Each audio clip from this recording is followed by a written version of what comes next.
This is the Detroit Sports Podcast Network. Hey, this is Brian Peña. I always join the Vito podcast, the best podcast in the United States.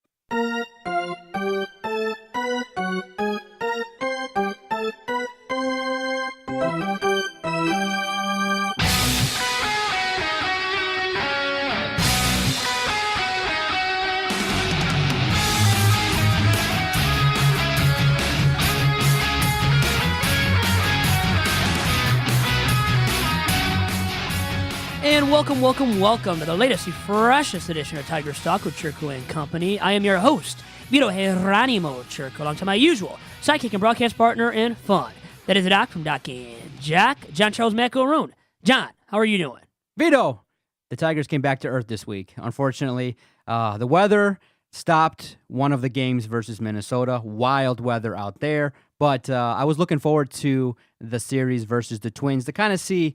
You know, you and I both talked about the Twins kind of being a team that's kind of on the up and up. They're poised to have a decent season. They're poised to give the Indians a run. And so the Tigers go to Minnesota. But unfortunately, some of the issues that the Tigers are likely going to have presented themselves, and most notably, all the strikeouts. I think it was very disappointing to see several situations where there were runners on base and key guys like Miggy come up to bat and they don't bring it home. And so when you look at some of the batting averages, when you look at some of the offensive numbers, right now, Vito, it's pretty woeful in terms of the offense. Well, yeah, and you saw Cabrera go down, swinging over the weekend against the Twins in a clutch situation, meaningful situation late in the game. He struck out. And Cabrera, 0 home runs, 3 ribbies on the season through 15 games for himself. Not good from Miggy. A guy who has an OPS right now south of 700, not even mediocre OPS from your first baseman. Not good for Miguel Cabrera, who, you know what, we have said it before, he's probably nearing the end of his big league career and is nearing the decline stage of his career, too, where he's going to become a very mediocre hitter sooner than later, too. And just hopefully it doesn't happen during this season, but obviously all signs point to it happening this season for Miguel Cabrera, Doc. The funny part is management, fans, media kind of aren't really too concerned about Miggy. I think Ron Gardenhire is doing a good job of kind of saying, look, guys, it's early in the season. It's only 15 games in. We're 8 wins, 7 losses. This is kind of a surprise. He's coming out and trying to sell that the hitting is going to turn around, and he's selling that, look, once the weather turns in May and June, you're going to see the Tigers' bats heat up. It can't be this bad all season long. Now, will it result in wins? That has yet to be determined, but I just think that it's a struggle early on, and the Detroit Tigers are among the worst in terms of team batting average, and especially team batting average with runners in position. They're not scoring a lot of runs, and unfortunately, they lost 2 games to the Minnesota Twins, and they're coming back now, moving down the standings, unfortunately, while the Twins, my goodness, when you look at them, they're semi-decent. They're not bad. I told you that, though, John. Come on. You're surprised? They're going to be a better team this year than last year. New manager, Rocco Baldelli. Really quick, the Tigers, you said about their runs and woeful offense so far, 40 runs only through 15 games. Averaging, that means, Doc, under 3 runs a game.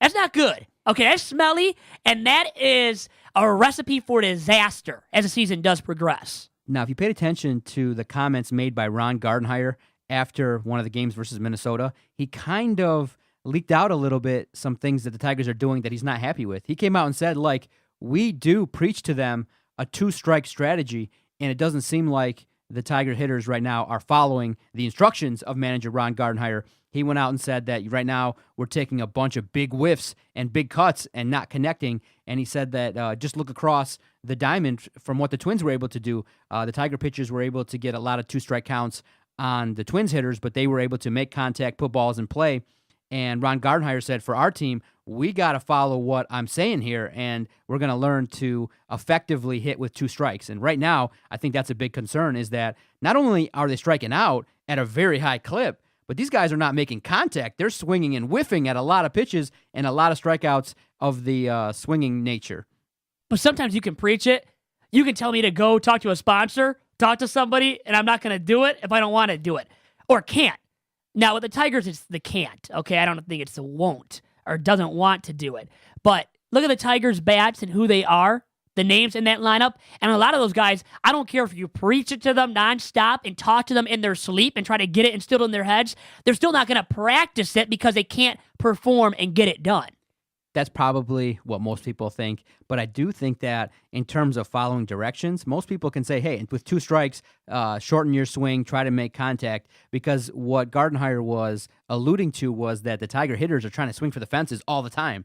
And sometimes you just have to put the ball in play and follow fundamentals. And if they don't, Vito, and similar to what I'll say this, if you don't contact sponsors, then there'll be repercussions. Like these guys will be sent down to AAA. Maybe a guy like Mikey Matuk gets DFA'd, gets sent to the minors. We have no problem here at the network DFAing people anytime. So I'm being sent down to Doc and Jock to do that horrible show. No, you Ed might. Cruddy show? No. No, you know where you might get sent. You might. What show would I be doing? No, no show. What network you might get sent to? Oh, okay, another network, not the DSP network. I get you now. Okay. Exactly. We won't name the name of that network, though. Your videos won't be getting 3,000 views. No, they won't, huh? Exactly. Or if I just did it by myself, would it be getting 3,000 views? No, Anyways. not at all. So I do think that in terms of the start, I like the fact they DFA'd Mikey Matuk. That was inevitable, but I'm really concerned with the lack of production of Miggy and Nick Castellanos. Some people are making excuses for him, saying that, you know what, the talk of him being on the trade block, the fact that they said and Avila came out and indicated that nobody was really interested, maybe he's playing with his head. I don't really feel like Nick Castellanos is checked out, but at the same time, I really don't feel like he's checked in either. Yeah, it could be that. And you know what? When you see your name on the trade market constantly and rumors constantly, then you know you're on a bad team that's not going anywhere this season.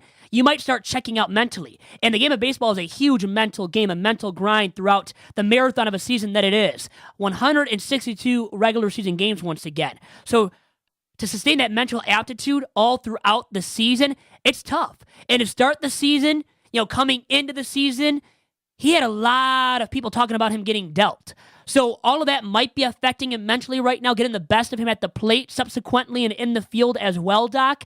And when it's getting the best of him at the plate, it means his trade value is very minimal because we know he can't field. Really can't make a lot of plays in right field or anywhere with the glove. So he's got to hit for power, hit for average. If he's not doing that and driving in runs consistently, Doc, his trade value is very minimal.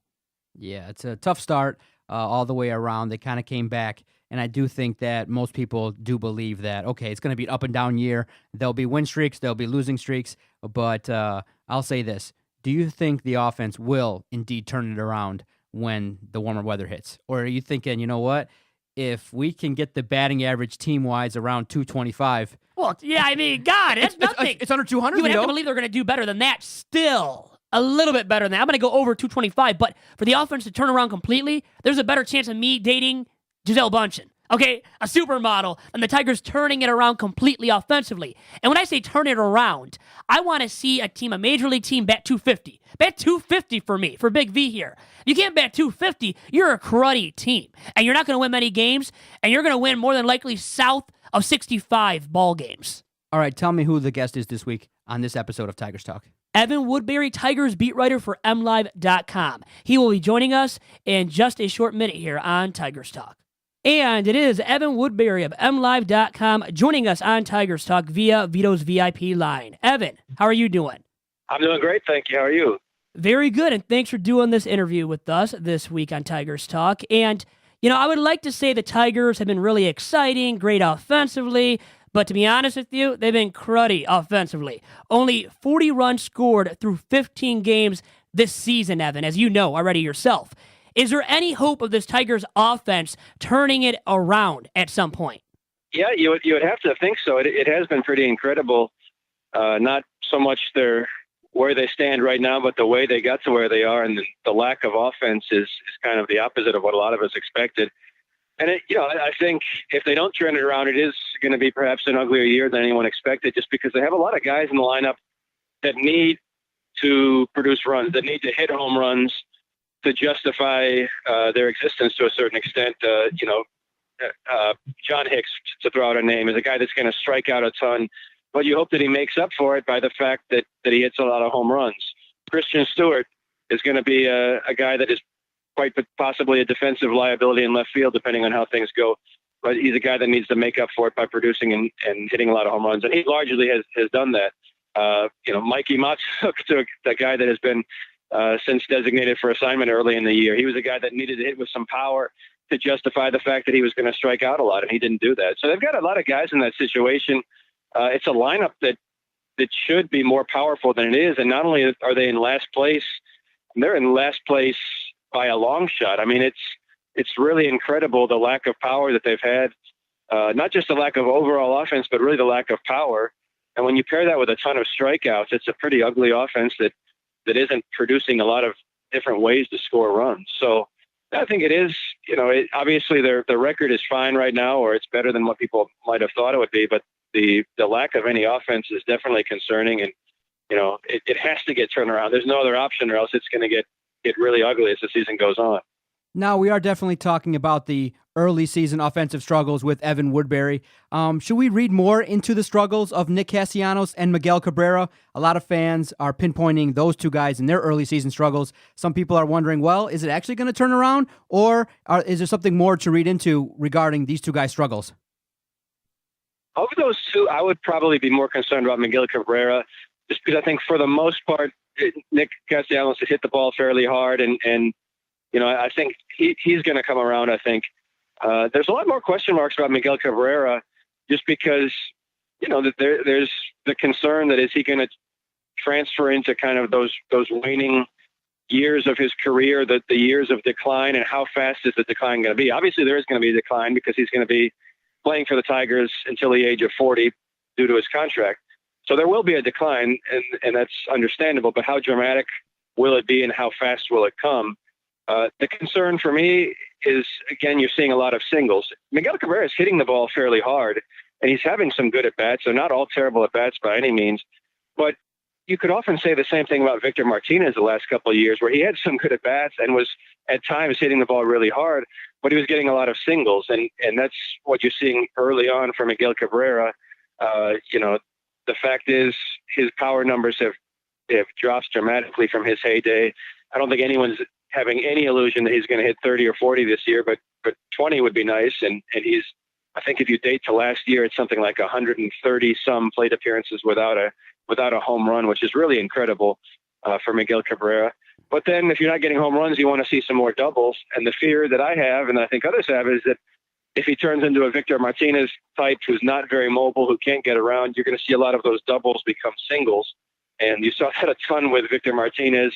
And, the early indications are that that's happening to a certain extent with Miguel Cabrera. So I think that's definitely something to worry about, not only for this year, but because he's going to pay $150 million over the next 5 years.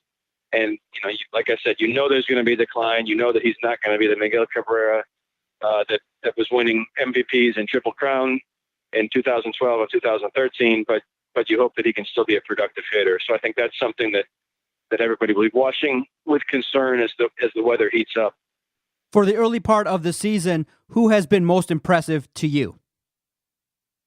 I would say Matthew Boyd, and I hate to take credit for it, but I thought this could potentially be a breakout year for him, where he goes from being, last year was his first year where he was an established major league player, where he could say this guy is a serviceable, say average major league starter, which is a good thing to be. I mean, not everybody can say that. That's a nice first step. And I thought this might be the year where he could go from being an average major league starter to perhaps being one of the better major league starters. And he's, it's only been 3 starts, but I think he's really on the right track. You're seeing him miss a ton of bats. You're seeing hitters take some really ugly swings at his pitches. I think he's just a really confident pitcher. So I think that's been very encouraging. And I know Jordan Zimmerman has come back to earth in the last couple of starts. They've been very, I hate to say typical Jordan Zimmerman starts, but they've been more normal. But I still think that he put together a stretch that people forget. He put together a stretch last year in which he was, a very serviceable pitcher, not great, but the kind of pitcher that anybody would be happy to have in the rotation. And I think he can do that again this year. And I think no one is under the illusion that he's going to be a Cy Young winner like he was before he signed with the Tigers. But I still think he can be a very solid major league starter. And I think despite the last couple of starts, I think he showed in his first couple of starts that he was on the right track. And I still think that right now. Piggybacking off of what you said about Boyd, he's making batters miss at an extremely high rate, 15 Ks per 9 innings right now. Now, a small sample size, and you said you expected him to take the next step. So can we officially say that Matthew Boyd has turned the corner at this point? I think so. I think he's another guy that, honestly, because the team was doing so poorly at the end of last year, some of those late season performances get lost in the shuffle. But I really, I thought he pitched really lights out at times last year. He sometimes struggled in putting, back-to-back top-level starts together. But I think as a whole, towards the end of last year, I think he was really on the brink of putting it together. And now it really looks like he's put it together. And, I don't read overly too much into 3 starts alone, but you're right. The strikeout rate has just been unworldly. I mean, and I don't expect him to maintain that, but I do expect him to have, maybe 10 strikeouts per 9 innings, which would put him for a starting pitcher in really, really elite territory. So I think, I think he's got the stuff to be a swing and miss pitcher. And I think, the confidence to attack hitters in a way that maybe he didn't a year or two ago. So I think, I'd look for this to continue. I really, of all the points of optimism on the team this year, I'm fairly optimistic about Matthew Boyd. And then Shane Greene has been dominant in the bullpen. I mean, he hasn't blown a save yet. He's been brilliant. Now, for him to keep it up is going to take a lot. But if he does, how much trade value will he carry as that trade deadline does near this season? That'll be really interesting to watch, because I think the Tigers were a bit surprised at how little interest there was last summer. Now, obviously, he had some really ill-timed elbow fatigue that it came at the worst possible time as far as trading. And also, frankly, his worst pitches of pitching came at the worst possible times for marketing him as a trade piece. But I think they were probably surprised by how little interest there was. And so for that, I think it's going to take more than simply racking up saves, although that's obviously great. And it's going to take more than a low ERA. I think they're going to want to see that strikeout rate go up to where it's in the territory that you expect of an elite late inning guy. And realistically, a playoff team that acquires Shane Greene isn't necessarily going to put him in as a closer. They might use him in the 6th or 7th or 8th inning, depending on their needs. So I think, the teams are going to look at that strikeout rate, the walk rate, and see if he's back to where he was at his historic bests. And if that happens, then yeah, I think he could absolutely be a valuable trade piece. And, I think if you look at what to my mind has been one of the steals of the trades the Tigers have made was when they were able to deal Justin Wilson and Alex Avila to the Cubs and getting J-Mark Candelario, obviously a regular third baseman now, and one of the most intriguing prospects in the system, in Isaac Paredes. So, there's a value to a high-end reliever that other teams are willing to pay for if they're peaking at the right time. And certainly Justin Wilson was peaking at the right time 2 summers ago. If they can get Shane Greene to be peaking at the right time in July, I think they'd be thrilled with that. And I don't know that they could get a return like they got from the Cubs, but it would be better than sometimes to get a high-level reliever arm can sometimes fetch more than a great batter if you've got the right market going into the trade deadline. Back to Matthew Boyd really quick here, Evan. Evan Woodbery of MLive.com on the line here with us on Tigers Talk this week. And regarding his trade value, what do you think is a trade value right now for Matthew Boyd? And as the season does progress, if he keeps it up, or at least comes semi-close to keeping it up with the strikeout rate and the success, what do you think his trade value will be as well? I think it goes up dramatically. It's funny because we were talking about this the other day, and I was in the camp that said not only should they not trade Michael Fulmer, they should not even think about trading Michael Fulmer. It's a bad idea. And obviously I look kind of stupid now, because if they had traded Michael Fulmer at his peak, it would have, right now, Michael Fulmer will be back at the All-Star break next year, and who knows what his situation will be. Who knows what his future holds, as terrible it is to think that. But that's just the reality of baseball. And I think that's why so many teams consider seriously selling when the value is at its highest. And if Matthew Boyd continues to pitch like he's pitching, he's a 27-year-old-ish guy who's in his prime. He'd be peaking without a doubt. His trade value would never be higher. So I think they would have to consider it, as painful as it would be to trade a guy like him, who's not only a guy that they've developed on their own and kind of seen prosper under their own tutelage. Also, obviously, a great guy in the clubhouse and the community, a team leader. But if you can command a really impressive return, and if he keeps pitching like this, maybe they can. Maybe it's something worth considering, because if Michael Fulmer has shown anything, it's that a pitcher can command enormous value one day, and then the next day, it's down to zero, and his career is in doubt. So that's why you have to entertain those questions, as tough as it may be. We're talking to Evan Woodbery. You can follow him on Twitter. He covers the Detroit Tigers for MLive. Now, you've had a chance to take in the series versus the Indians and the Twins. What do you make of the two squads that are likely to contend in the AL Central?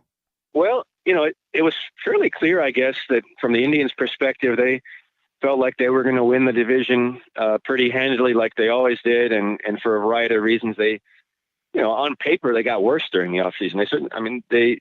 How worse they got, I suppose, is up for debate, but I think certainly on paper, they got worse, and with the raft of injuries they've had early in the year, they've had fielded a pretty AAA-looking lineup at times, which is weird for a team that could win 90 or 100 games, depending on how things go.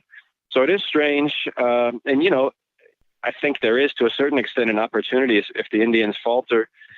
It doesn't look like the Tigers will be the ones seizing that opportunity, but you never know. I think it's much more likely the Twins, and I like what the Twins did during the offseason. They made none of their signings are anything that are going to cripple them long term. There were some very savvy short-term signings, a lot of one-year guys, a lot of guys that they felt could fill in some pieces. Marwin Gonzalez, who was off to a really slow start, but was a guy that I loved and thought would be a great fit for a lot of teams, and inexplicably didn't get a lot of interest on the market and ended up signing a pretty affordable deal for the Twins. And they seem to get a lot of guys like that this winter. So I like what they did. And I think they're positioned, if the Indians falter, to step in next in line. I don't know that the Royals, White Sox, or Tigers, even if everything falls into place, even if the Indians go completely down the tubes and everything falls into place from one of those teams, I just don't know if they have enough to contend for the Central Division. It would have to be, one of those miracle type seasons, which does happen from time to time, but not very often. So you cover the team day-to-day, the Tigers team, that is, as a beat writer for MLive.com, Evan. So what do you think of the manager, Ron Gardenhire, becoming more and more of an analytical mind? As Baseball Prospectus just wrote an article recently about him becoming more and more of that. What do you see in Gardenhire when it comes to him using analytics on a game-to-game basis? Well, I think he's definitely more open to it, but I think everyone is. I mean, a lot of it is, there are, and Al Avila said this kind of as the Tigers were transitioning from Brad Ausmus to Ron Gardenhire, is that no baseball manager in the world is a professional mathematician or statistician. None of them have PhDs. None of them have, a background in how to build databases and how to evaluate statistical models and things like that. But, all of them ideally should be open to learning and open to taking advice. And so what the Tigers have done, and what just about every major league team has done, is build a team of very intelligent people whose job it is to take this very complex information and explain it to Ron Gardenhire and his staff. And I think it's, after some early bumps, I think it's worked pretty well. And I think he's been receptive to it, and I think there have been some instances where it's helped them a lot. As far as, I think initially when analytics first came on the scene, it was seen more as team building, or how, whether you acquire this player or that player, whether you spend this much money on that player or this player. But so much now it's about a lot of the day-to-day management stuff, where you position guys, how you pitch guys, all the video analysis, building a profile on all of that. So, I think in that sense they've been receptive to it, and it's hard to compare. Are they more or less receptive than other teams? But I think where they were a few years ago, they've grown pretty dramatically. Evan, before I let you go really quick, you have a Spanish Twitter handle. Isn't that true as well? It's been pretty cool. It's when I started this job, I started getting serious about Spanish. I took French in high school, so I never took Spanish. So I was starting more or less at zero. but in some ways that was probably a good thing. And actually, I speak, not to brag, but I speak pretty good Spanish now, and do a bunch of interviews in Spanish, and have made a lot of great contacts with other reporters in Venezuela and the Dominican Republic through my Spanish Twitter account. So, it started as just almost a hobby and kind of a study tool, my Twitter account, but it's grown into something really useful and really fun. And, it's especially I compare it to, say, taking French in high school, where you really don't get any feedback because no one in the United States speaks French. But in the United States, a ton of people speak Spanish, and in baseball, there's even more people that speak Spanish. So you get some instant feedback, and, you can test yourself and, kind of learn how you're doing. And, it's been a lot of fun. I'm glad I started doing it. Well, I was going to say, how fluent are you in Spanish? I guess you are doing pretty well, and it's a good trait to have as well with these players that come over, from Venezuela and the Dominican Republic and Mexico and whatnot. And what is that Twitter handle really quick as well that people can follow you at that is your Espanol Twitter handle? See, I believe it is Evan W _ in Espanol. Okay. I believe that's it. Okay, as simple as that. And with that being said, great insight from you on this week's episode of Tigers Talk, Evan, and great talking to you. All right, thank you guys. I appreciate it.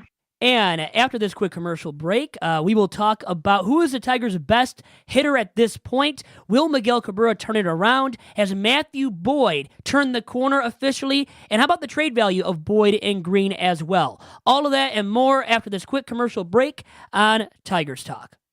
And Doc, as you know, one of our fine sponsors at the Detroit Sports Podcast Network is Detroit City Sports, located at beautiful Lakeside Mall. And to find out more about all of their autograph signings coming up, including this Saturday for the Nico Goodrum signing, please go to DetroitCitySports.com.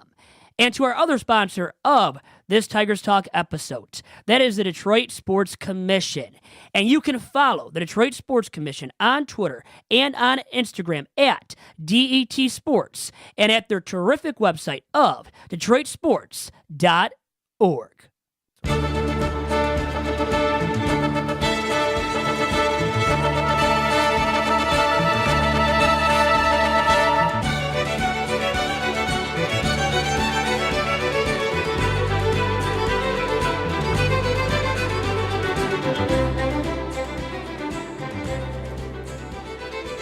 Really enjoyed the conversation with Evan Woodbery. Follow his work. He covers the Tigers day in, day out for MLive.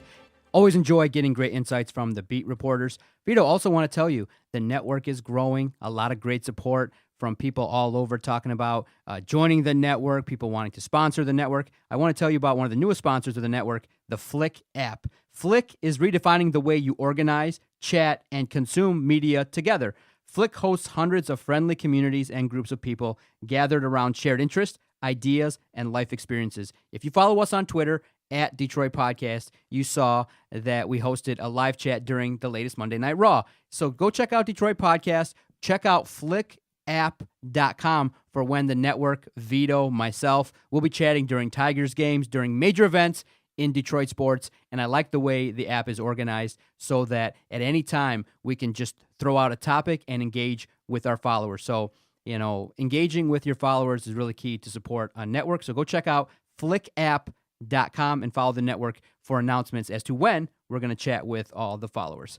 What do we got upcoming the second half of the podcast, Vito? Well, really quick, a big shout out to Evan Woodbery, who does have a Twitter handle in Espanol. It is EvanW _ en Espanol for Evan Woodbery's Twitter handle in Spanish. It is intriguing, and I found out about this a while back, and I had asked him before this interview as well about the Twitter handle and how fluent he is, and he tooted his own horn a little bit, and it's impressive, man. You start looking at these tweets from him, obviously a smaller following on there, but he can translate what these guys are saying and speak to them in Spanish, which is huge. As I said to him on the phone during our interview, Doc, there's guys from Venezuela on the Tigers, the Dominican Republic, from Mexico, all over the landscape.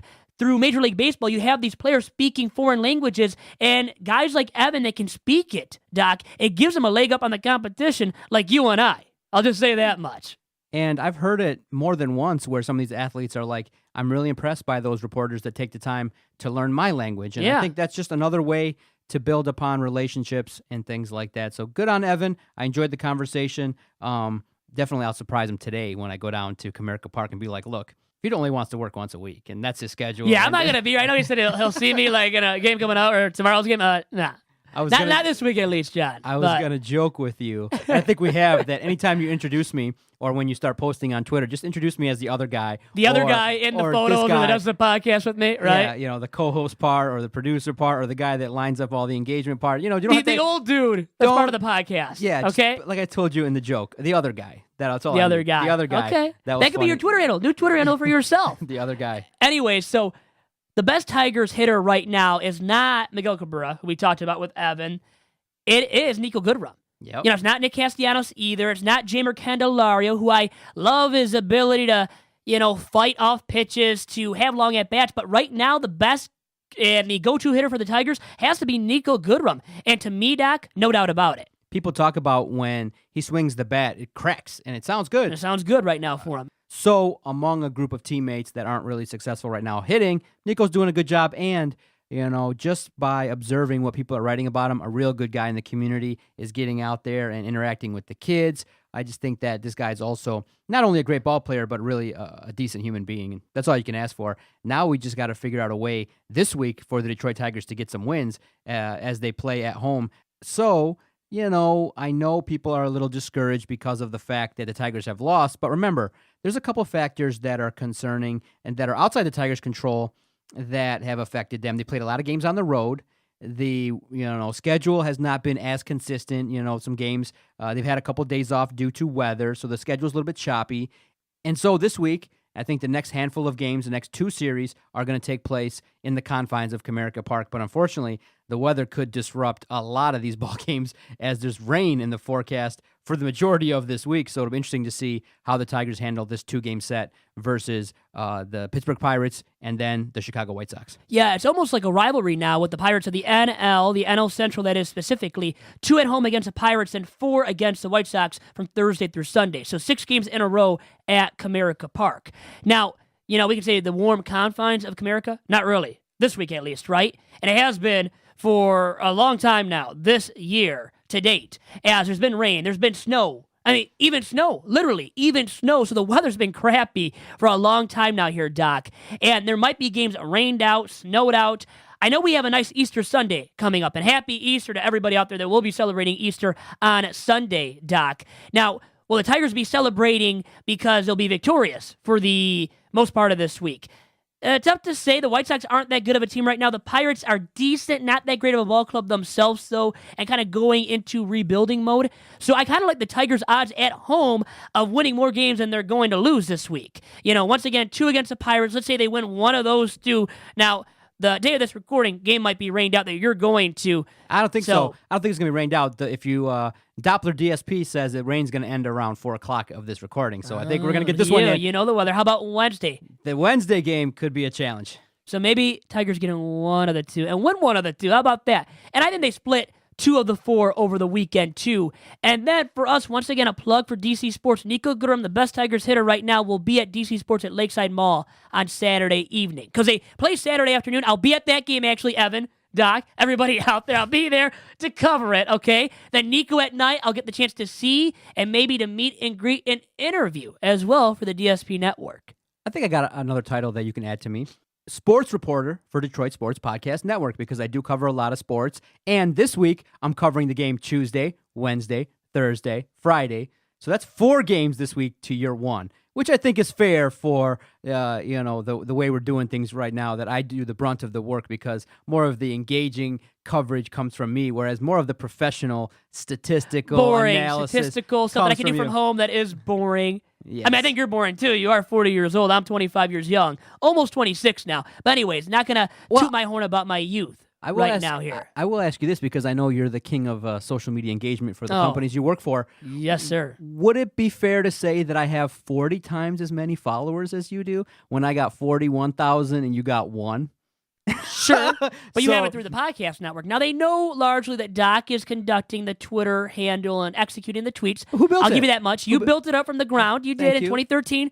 Starting back then, 6 years where of I this. joined in 2015. So I came 6 later years of this. Wow, and joined the party and jumped on the bandwagon. So I got to give you a lot of credit. And if you want me to bow down to you, I will. for a short amount of time here. I just wouldn't say I'm boring. I would say you're not boring. You're engaging. Maybe engaging. off of Twitter, you're boring. Yes, on Twitter, you're engaging. How about exactly. that? The nicest compliment I could have given to you on these airwaves right now. Exactly. When the lights are on, the Doc delivers, and I hope He does. the Tigers. On Twitter, he does. I hope the Tigers deliver this week. I do think they're going to play a little bit better brand of baseball this week, but probably the fairest way to look at it is a 3-3 week would be no problem at all, right? Yeah, 3-3 out of 6. Why not? You go 500 against these teams that you should go 500 against. So I think that can be done. Now, Matthew Boyd, continuing at this supreme rate of striking out batters and being this extremely effective starting arm, Doc, can it be sustained out of him? I think he's a solid pitcher. I think he's crafty. He's learning the best ways to get outs, and I like the fact that he's a gamer. I like what he's doing. The biggest concern I have right now is Jordan Zimmermann, in terms of his pitch velocity. If he doesn't have it, he gets tattooed. And it's unfortunate that when you look at so far his stats for 2019, each start has resulted in less innings pitched than the previous start. So it's unfortunate. We got a chance to see Daniel Norris, and I thought that I produced the tweet of the week on the network at Detroit Podcast when I said, oh, look, Daniel Norris is in. Take a shot every time he throws a strike. And look, it's a little bit harsh. I will admit it. He did kind of, at first, his first couple of batters, because he's been rusty. He hasn't been utilized properly. Unfortunately, he's been moved to the bullpen, but he just hasn't been given a lot of opportunities to kind of go out there and get into a rhythm. So the first couple of batters versus Minnesota wasn't finding the strike zone at all. And he kind of got through a couple innings, kind of spelled. Jordan Zimmermann helped the ball club out, but gave up a home run, and unfortunately it was a bomb. And with Daniel Norris, it's going to be evolving, because I just think that he's the next candidate to probably go down or be traded or figure out something to do with him, because he's just not as effective and consistent as we would like, and it just seems like he's scuffling out there. He doesn't command the mound just yet. Can he be that long reliever? I don't know if he's going to fit into that role. I don't know if he can consistently do it. And so those are the concerns with the pitching staff, is Jordan Zimmermann and Daniel Norris. But with the involvement of Matthew Boyd, I think it's impressive. I think he can keep it going, and he's a gamer. He'll at least give you an opportunity to get a win. That's all you can ask for at this point in time. The injury to Matt Moore, I just thought that, the start to the season was impressive, but then the injury bug hit. I feel like the injury of Jordy Mercer has been a little bit of a downer, but the player we really didn't get to talk about, but someone that sets the table, everyone talks about how important the leadoff position is. Harrison has been a little bit disappointing offensively. A little bit. Largely disappointing. He's been very sucky as a leadoff hitter. Exactly. Okay, let's not mince words here. He's got to get better. He's got to get a lot better to be that leadoff hitter consistently. You got to give Miguel Cabrera an opportunity to have someone on base when he's that bad. Nick Castellanos, you got to have a little bit more out of Harrison, and I think everybody would agree with that. So regarding Norris really quick, he looks like the guy that can be good in any role right now. That's how disappointing he has been to start this season. The worst Tigers pitcher. Not starting arm, bullpen arm, overall-wise, the Tigers' worst pitcher this season has been the lefty Daniel Norris so far, disappointingly. And wanted to bring up Miggy once again. The 0 home runs, 3 ribbies, through 15 games and 63 plate appearances. So are the days of him hitting 20 bombs at least and driving in 75 to 100 runs over? I think they are, and I guess I won't even let you answer that, because I think we both agree they are. What's your over-under? I'm going to place it at 15.5 bombs. Over or under that from Miggy this season? I'm going to go over, but just slightly. I think he comes around when the warm weather hits. His home run numbers will be down, but I do think he'll have the opportunity to drive runs in. He'll put the ball in play. It's how powerful will the hits be that'll be concerning. And over or under 75.5 ribbies from Miggy this season? Vito, that's a tough one. RBI 75. I think a little bit over. I think he'll be in the 80s. When he starts to hit, if he can put together some power, I think he can be around the 80 RBI mark. But I just think it's real tough right now with Miguel Cabrera, because if he does slip more and he does have an unproductive season, how are the fans going to receive him? Because fans aren't the nicest bunch, and especially, I don't know if you heard the news, some more bad news too. He's getting sued by his former business partners in a venture that I guess kind of went astray in his business dealings. So how much of a distraction is that going to be, as well as a myriad of other distractions that could be going on in his life? So Miguel Cabrera, he's got to turn it around if the Tigers are going to have a good season. I'll say this much regarding Miguel Cabrera. We knew he was a bad dude for the most part off the field. Now he's a bad dude on the baseball diamond too. He's not hitting for power. His OPS south of 700. And right now, you can project him to finish with even less than 16 home runs, as that was his highest. His highest amount of home runs since 2017 was 16 in 2017. Most amount of RBI since 2017 was 60, driven in by him in 2017 once again. So 16 and 60. And those might be the best numbers he can put up for home runs and RBIs respectively for a season at this point in his career. As once again, at 0 home runs, 3 RBIs through 15 games and 63 plate appearances on the season. And that is not cutting the mustard seed, and especially from a first baseman and middle of the order hitter. So very disappointing results out of him so far. Really quick to reflect on the injury to Matt Moore and, losing him for the entirety of the season. Matt Moore, surprised to start off the season, did look sharp, but the likelihood of him sustaining what he did start off with the effectiveness that he started the season with, it was very unlikely. So what we were going to get out of Matt Moore as the season progressed wasn't going to be that. So the injury to him is devastating for him and his career, but for the Tigers and their season, Doc, I don't think it's that devastating. And now you get Norris some more looks in the rotation. And once again, as I've hit on and reiterated many times now regarding the lefty Daniel Norris, I would like to see him get more reps in the rotation, because I think the hope for him is for him to be long-term an effective starting arm. And if you can't see anything out of him this season in that capacity, I think it's a bad sign of things to come and of his long-term potential as an effective starting arm and even as a number 4 or 5 starting arm. Give the audience, Vito, before we get out of here, 1 or 2 things to look forward to this week. I would say having the chance to win 3 out of 6.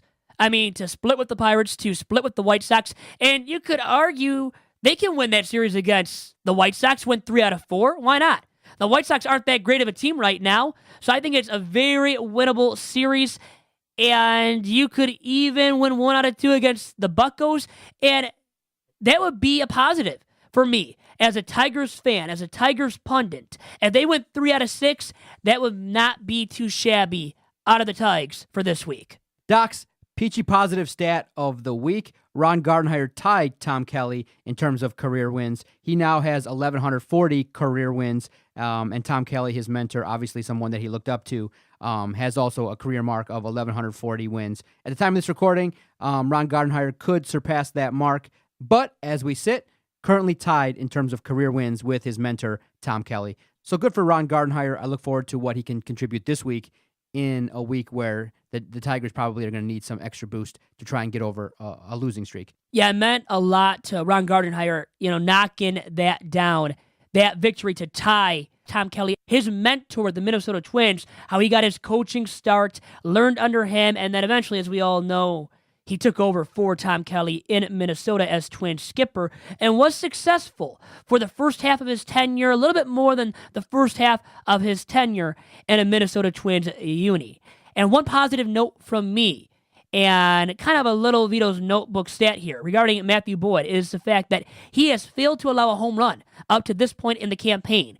Through 17 1/3 innings pitched, he has not allowed a home run and has walked only 6 batters while striking out 29. So he has been great. You can say magnificent all season long. So has Shane Greene as well. Still has not blown a save in 8 opportunities. So impressive starts from the 2 of those individuals, and I think both are huge trade candidates as the season progresses. And as I asked Evan, he also reflected on that and gave me the answer of, if those guys do keep it up, or at least come semi-close to keeping up their rapid hot starts, those guys have some huge trade values, and you've got to believe if the Tigers keep falling out of contention in the AL Central, that both will be easily dealt. And that's a fact, can be easily said, but the return for the 2 of them, that can't be guaranteed how great that return will be. It might not be the Justin Wilson, Alex Avila return that they got from the Chicago Cubs.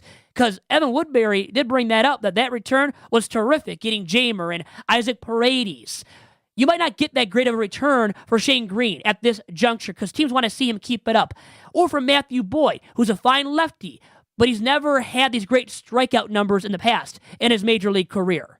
So the sustainability out of those 2 individuals is key to getting nice trade returns as that trade deadline does near. Good podcast, Vito. Lots of insight, lots of good information.